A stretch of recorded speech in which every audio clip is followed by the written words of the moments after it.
देखिए, साफ शब्दों में हम कह देते हैं कि नरेंद्र मोदी को जिस नेता या जिस पार्टी पर सबसे ज्यादा भरोसा था, अब उसी से नरेंद्र मोदी यानी कि बीजेपी अब डरने लगी है। ऐसा हम इसलिए कह रहे हैं कि नरेंद्र मोदी के हनुमान चिराग पासवान अब एनडीए के खिलाफ कुछ कुछ फैसले में वो अब खुल करके बोलना शुरू कर दिए हैं। पिछले 83 दिनों में 4 बार एनडीए से अलग होकर के वो स्टैंड लेते हुए दिखा है।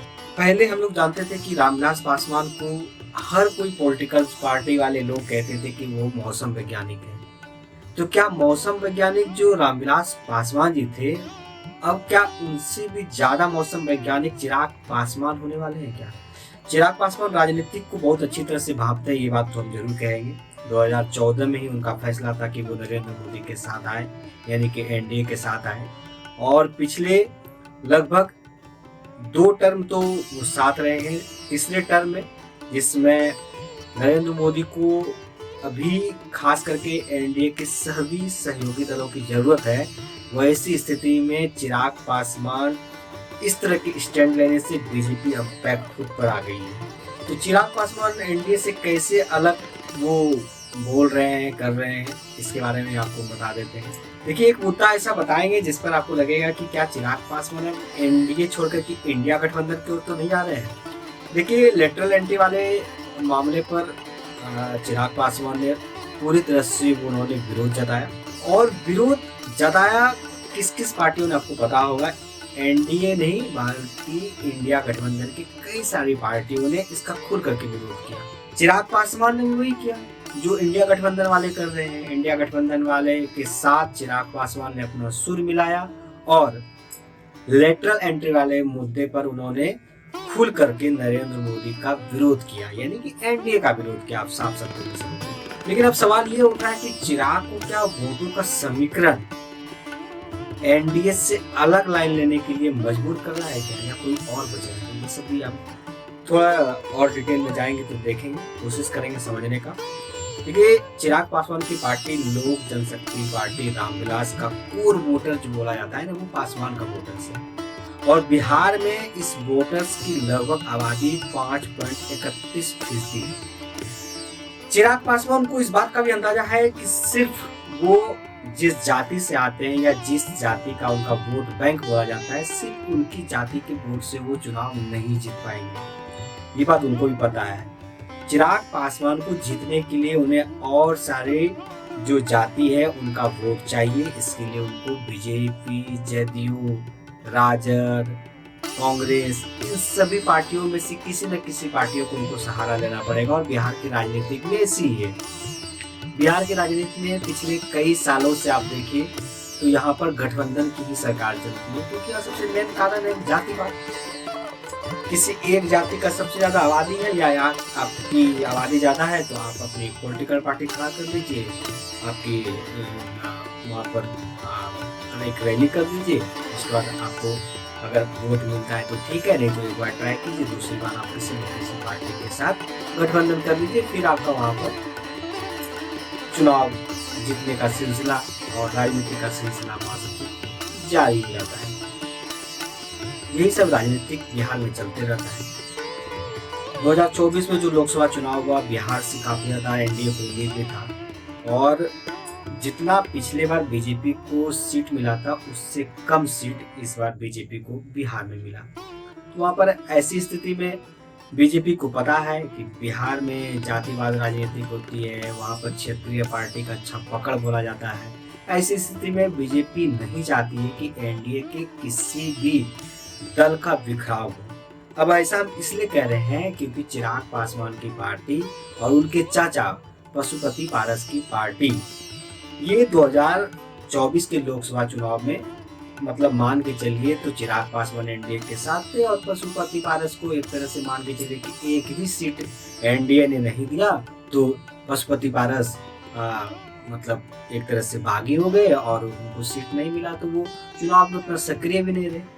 लेकिन 2025 में जो होने वाला बिहार में विधानसभा चुनाव है, इसमें बीजेपी हमेशा यह सोचती है, या कोई भी पार्टी हो, कि उसके जो दल हैं, घटक दल हैं, उसमें बिखराव नहीं हो।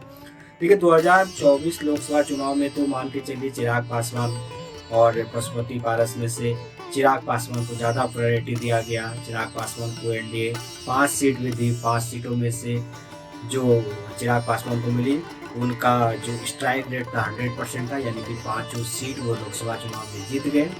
इसका असर तो अब दिखने लगा कि प्रेशर पॉलिटिक्स शुरू हो चुका है।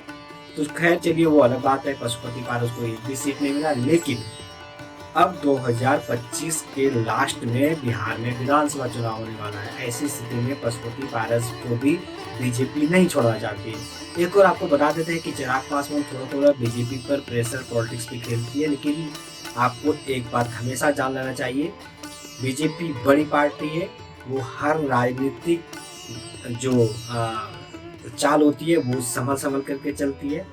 अगर चिराग पासवान किसी भी तरह का अगर बीजेपी या एनडीए के साथ वो अलग होती है तो ऐसे में वैकल्पिक रास्ता भी बीजेपी खोज रही है। तो वैकल्पिक रास्ता में कौन है? तो पशुपति पारस है। चिराग पासवान एक तरह से आप जो बिहार के राजनीति को आप समझिए, चिराग पासवान को ही पासवान अपना पार्टी मानता है, ये बात आप मान के चलिए। पशुपति पारस की अपेक्षा में ऐसा हम कहेंगे, पशुपति पारस को बीजेपी आजकल ज्यादा भाव दे रही है। पहले बिहार में बीजेपी के जो प्रदेश अध्यक्ष हैं उनसे उन्होंने मुलाकात की, फिर उन्होंने दिल्ली में गृह मंत्री और बीजेपी के वरिष्ठ नेता अमित शाह से भी उन्होंने मुलाकात की। इस मुलाकात की जो तस्वीर है इसको आप समझिए, ये बीजेपी का एक सोचा समझा चाल है। चिराग पासवान के प्रेशर को कम करने के लिए चिराग पासवान के ऊपर एक तरह से मान के चलिए ये प्रेशर पैदा करने वाला पॉलिटिक्स हो सकता है, ऐसा हम कह रहे हैं। लेकिन चिराग पासवान से बीजेपी असहज क्यों हो रही है? चिराग पासवान की पार्टी जो है उसका झारखंड यानी कि रांची में राष्ट्रीय कार्यकारिणी की बैठक हुई, वहां पर उन्होंने जो बयान दिया है ना, उस बयान को आप साफ समझने का कोशिश कीजिए। चिराग पासवान जाति जनगणना के पक्ष में है और बीजेपी एक तरह से मानिए तो वो पक्ष में नहीं है। ये है मुख्य कारण।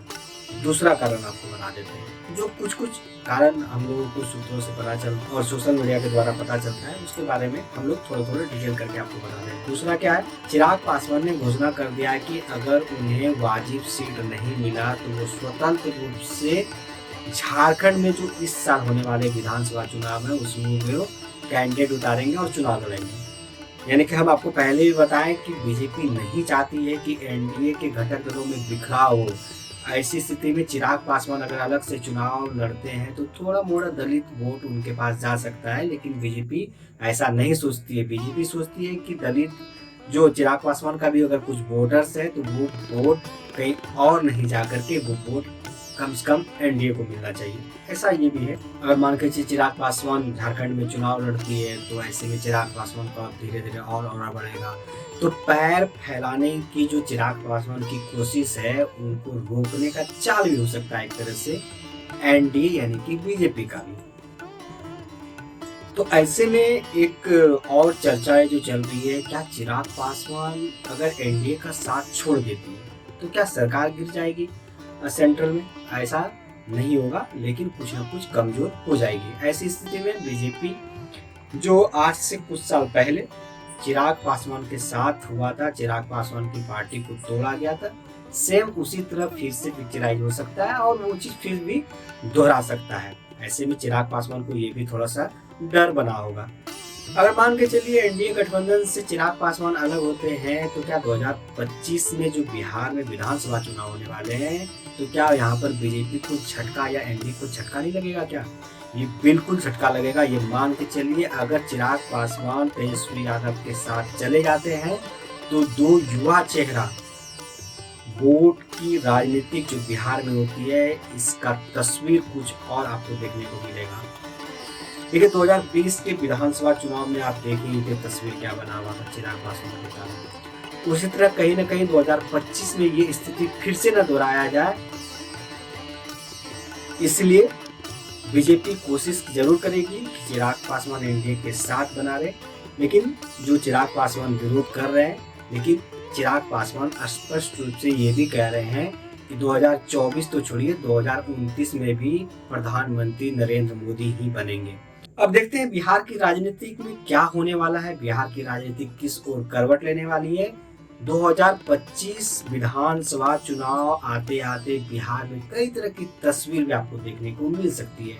और एक और जो आपको हम बड़ी बात बता देते हैं, बिहार में कहीं न कहीं ऐसा ना हो जाए कि त्रिकोणीय हो जाए चुनाव। ऐसा इसलिए कह रहे हैं कि चिराग पासवान और एनडीए और ये सब सारा कहानी एक साइड छोड़िए, दूसरी ओर पर ध्यान दीजिए। बिहार में नई नवेली पार्टी का जन्म होने वाला है 2 अक्टूबर को, जन सुराज।